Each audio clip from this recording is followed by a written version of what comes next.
Welcome students, कक्षा 6 और 7 की गणित कार्य पुस्तिका में कार्यपत्रक 70 को इस वीडियो में हल करने वाले हैं। यहाँ सीखेंगे लघुत्तम समवर्ती यानी एलसीएम और महत्तम समवर्ती यानी एचसीएफ की समझ विकसित कर पाना। देखिए, भाग विधि द्वारा 12, 14 और 18 का लघुत्तम समवर्ती यानी एलसीएम ज्ञात कीजिए। तो देखिए यहाँ पर 12, 14, 18 में 2 का भाग दिया, 12 में दिया 6 बार, 14 में गया 7 बार, 18 में गया 9 बार। फिर 3 का जाएगा, 3 का 6 में गया 2 बार, 7 में 7 का 7 ही लिखेंगे, नहीं गया, 9 में गया 3 बार। अब नीचे जो ये आए हैं 2, 7 और 3, ये तीनों क्या है, अभाज्य संख्याएं। तो अभाज्य संख्याएं आ जाए वहाँ रुक जाना है, और ये 2 गुणा 3 गुणा 2 गुणा 7 गुणा 3, इनको लेकर के अपन जो इसका टोटल हल आएगा वो इसका लघुत्तम समवर्ती है, जो आ गया है 252।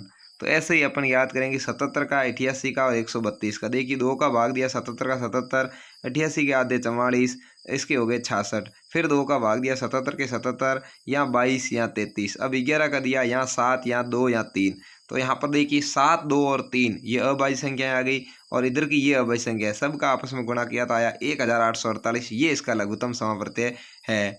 ऐसे ही 24, 30, 18 किया, 2 का भाग दिया 12, 15, 9। फिर 2 का दिया तो 6, 15 के 15 रहे, 9 के 9 रहे। फिर 3 का दिया तो 2, 5, 3, ये तीनों अभाज्य संख्या आ गई। इधर भी तीनों अभाज्य संख्या, इनका गुणा करेंगे तो 360 इसका आंसर आ जाएगा। आपको इस तरह से लिख देना है और अच्छे से समझ भी लेना है।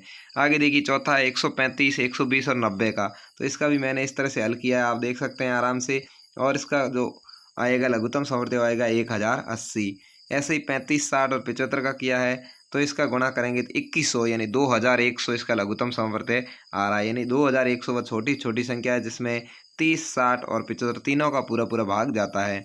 ऐसे ही 20 के, 25 के, 125 के निकाले तो आ गया 500। इस तरह से आपको ये लघुत्तम समवर्ती करना है। अब अगला क्वेश्चन है महत्तम समवर्ती अभाज्य गुणनखंड विधि से ज्ञात करिए। तो देखिए 30 और 45 का, तो 30 का अलग किया है और 45 का अलग किया है। दोनों में कॉमन संख्या देखो, इधर 2 आया हुआ है, इधर 2 नहीं है, तो ये कॉमन में नहीं आएगा। ठीक है, इधर देखिए 3 है, इधर भी 3 है, तो एक 3 ले लेंगे।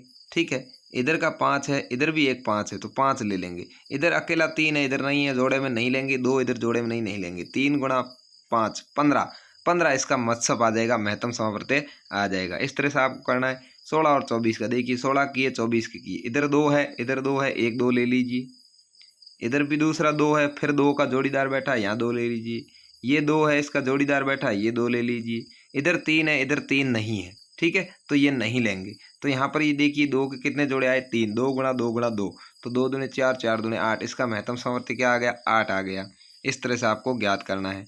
यहाँ देखिए 42, 49 और 63, इसका महत्तम समवर्ती अपन ज्ञात कर सकते हैं। यहाँ देखिए 42 के, 49 के, 63 के किए। इसमें देखिए 7 इसमें भी है, 7 इसमें भी है, 7 इसमें भी। 3 संख्या है, तीनों में होना चाहिए। इधर 3 3 है लेकिन इसमें 3 नहीं है। इधर 2 है लेकिन दूसरों में नहीं, तो 7 ही कॉमन मिला, तो मतलब क्या हो गया, 7 हो गया। 40, 72, 36 का भी किया। देखिए यहाँ पर 2 है, इसमें भी 2 है, इसमें भी 2 है, तो एक 2 का जोड़ा हो गया। फिर 2 है, 2 है, 2 है, 2 का जोड़ा हो गया।